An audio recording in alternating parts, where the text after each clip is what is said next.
Hi, today I'm going to be showing you a habit tracker that I created in Google Sheets to sell online. Welcome to my channel where I discuss everything health, personal finance, and self-development. This is a side hustle that I recently started as I work as an accountant in my day job and am already quite familiar with Excel. Google Sheets was then not too difficult to pick up. I'm thinking of creating tutorials on how I made this tracker in Google Sheets in the future. So please let me know in the comments if this is something you would like to see, especially if you are also thinking of selling Google Sheets templates and trackers online. Okay, let's get started. So I had a look at the habit trackers currently selling on Etsy, and I found most of them to be quite similar in design and layout. So I wanted to do something a little different and also add some extra features. So this is the tracker that I've already created. I'll just scroll down slowly so you can see.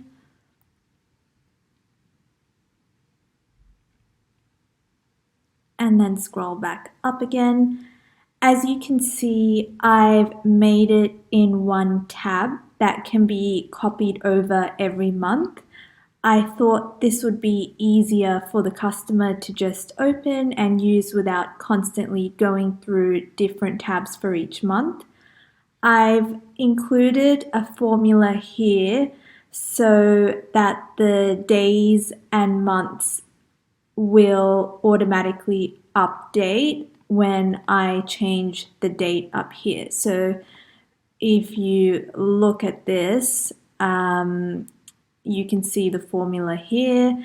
I've just used a switch formula, but as you can see, if I was to just change the date here, then the days will change here. I've put in February, and as you can see, I've also formularized it so that the checkboxes and anything related to, say, the 30th and the 31st of the month are not shown.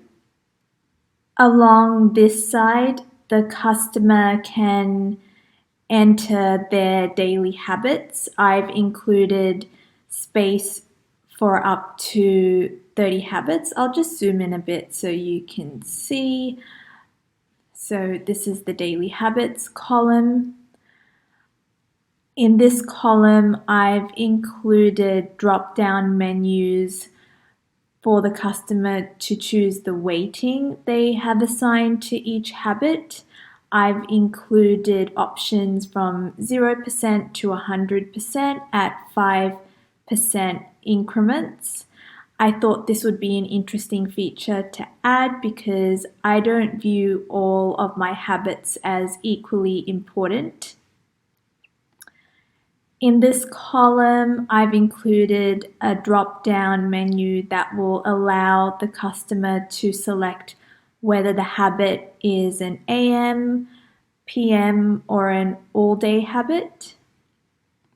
This also allows them to filter the habits by the time of day the habit is most likely to be completed.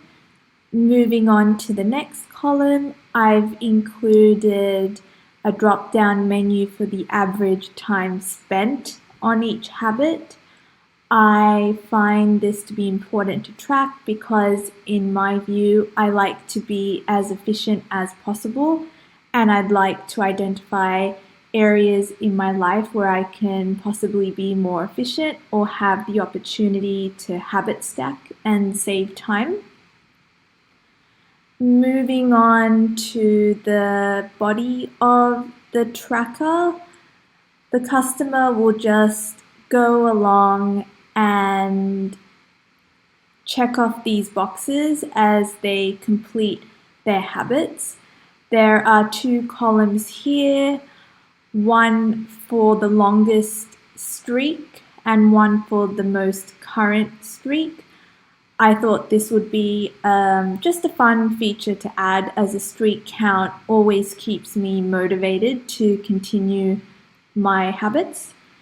The next column here has space for the customer to input their own habit goals. So for instance, if I only wanted to go for a run 25 days out of the month, I can input 25 here and the tracker will override the monthly goal. In this instance, 29 days for the month of February. I thought this would be helpful for the customer in providing motivation and a little personalization to the tracker. I'll come back to this graph here, and these columns keep track of how many boxes are checked against the goal. So if you scroll over here, you'll see that 14 boxes are checked off against the goal, the manually input goal of 25 here. I'll come back to this graph, but as you can see, as you check off the boxes, you can see the graph going up and down over here. I also want to add that in this column here where the habits are entered, the rows will change color depending on how long a habit is done for. So studies show that it usually takes around 18 consecutive days to form a habit. So I thought it would be helpful if these rows are highlighted in a particular color when the customer checks off more than 18 boxes during the month. So I'll just do that now. So as you can see, the longest streak is currently 14. So we're looking at 18 or more days checked off consecutively. So I wouldn't be looking at this goal here, which is just 24 days checked off in the month. I'd want to see 18 or more days checked off consecutively. So if I was to just come over here, so currently there's 14 boxes checked off. If I was to just check off another 4, so I'll check these off and scroll over here, you'll see that wake up at 5 a.m. is now highlighted in this darker pink. If I just uncheck these boxes, you'll see that it's now not highlighted anymore. Conversely, the rows will highlight in this lighter pink when a habit is being neglected. So I've input conditional formatting so that these rows will highlight in light pink when less than 10, so 10 or less boxes are unchecked. So as you can see, now in this row, there's only 10 boxes checked, so it's highlighted in the light pink. Again, I thought it would be great to provide a little more information to the customer so that they can assess their progress. If you want to hear more about my passive income journey, please subscribe so I can continue to make tutorials and share my knowledge and thoughts along the way.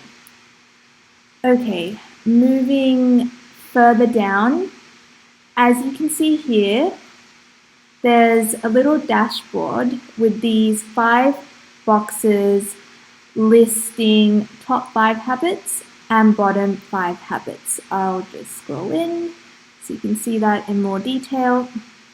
So top 5 and bottom 5 over here. I thought this would be a great inclusion so the customer can see at a glance which are their top performing habits for the week and also their bottom performing habits for the week. This box here On the side is a top 10 list of the top 10 performing habits for the month.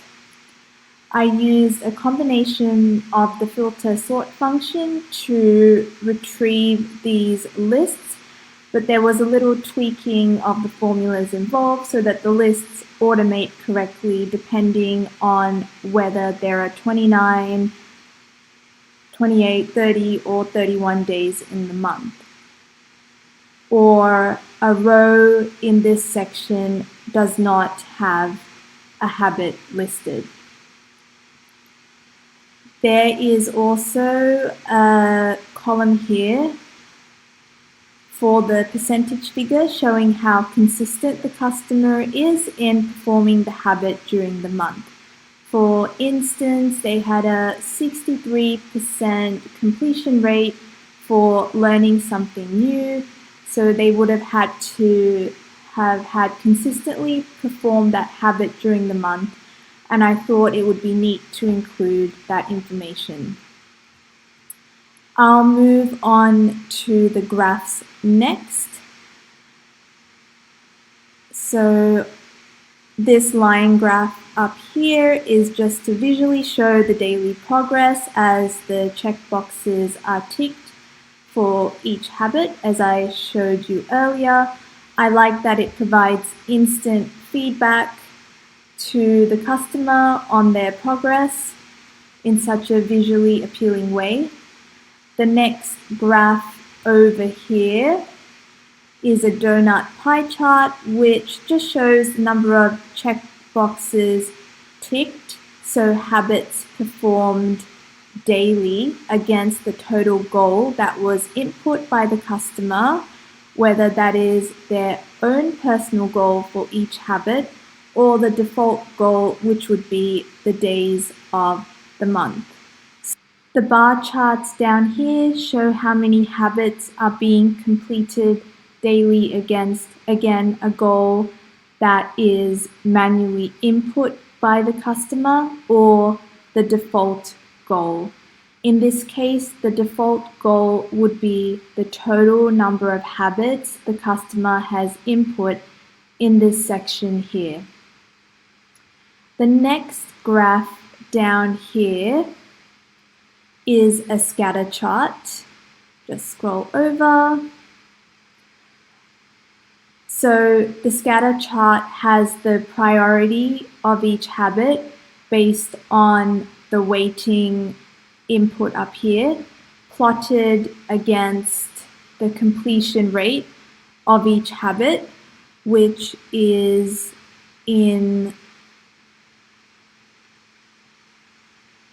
this column here. I thought this would be another important addition so the customer can visually see their progress against what habits they considered to be important or not important during the month.